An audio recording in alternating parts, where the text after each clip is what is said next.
Have you heard Trevor's going? Yeah, he just phoned. Shame. Good bloke. Did he say why he's leaving? No. Maybe he doesn't fancy selling the new science book. You're kidding. Those books will sell themselves. Try telling him that. It's the best Grammy Press title in years. Every school in the country's going to want them. No. I reckon Trevor's had enough of our dynamic new group management. I know how he feels. All those endless emails announcing helpful new initiatives. Talking of which, let's talk later. Derek? Hi, Chris. Can we arrange a meeting to talk about your sales manager vacancy? You don't hang around, do you? We've not even organised the whip round for his leaving present yet. Remember, it could take 3 months to get a new person in place. We'll need a job description and we'll have to talk about advertising it too. There's no need for all that. Chris and I have got it all in hand. And we really don't have time for more meetings this month. We're up to here with the launch of the new school science titles. We'll also need to talk about your selection criteria. I don't want to be rude, Sally, but I've been doing this for a long time. It's not rocket science. Trevor's been doing a great job. We just need to find someone else like him. Another Trevor, maybe a few less miles on the clock. That's not how we do it. All right, look, I'm not from the Stone Age. I don't mind if it's a woman or a Hindu or whatever. We'll advertise, see who turns up, and then see who's going to fit in once they do. Okay, you may have done it like that in the past, but now that you're part of the Colossus Group, it's my job to help you with all your HR needs and to ensure fair play. Fair enough. It'll be nice to have you there at the interviews. I'm sure your expertise will be very helpful. And I'll let you know when we get to that stage, all right?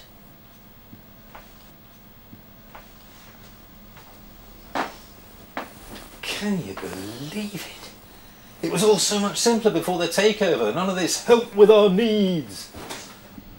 When you said you and I have got it all in hand... We will, when we've got the time. First things first, where are we going to take Trevor for a really good leaving do?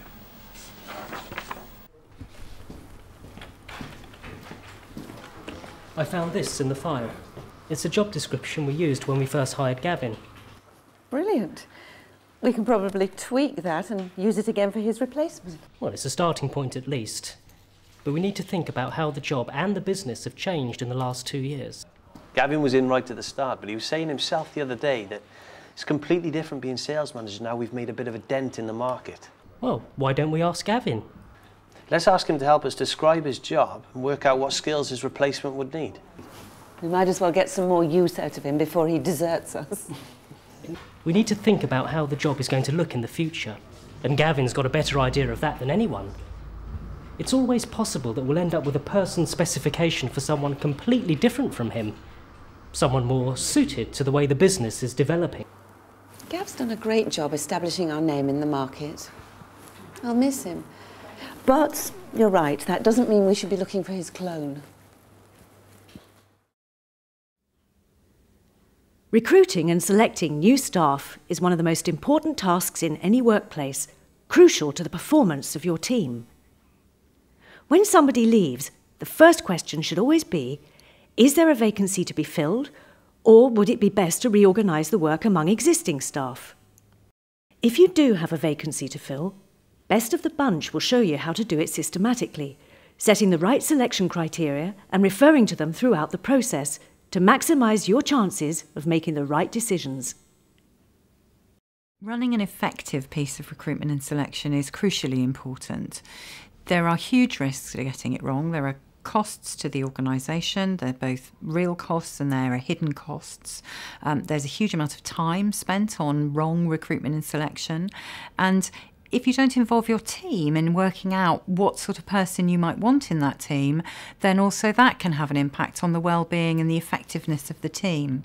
So I think it's really important to start right from the beginning and say, is there a role here that needs doing?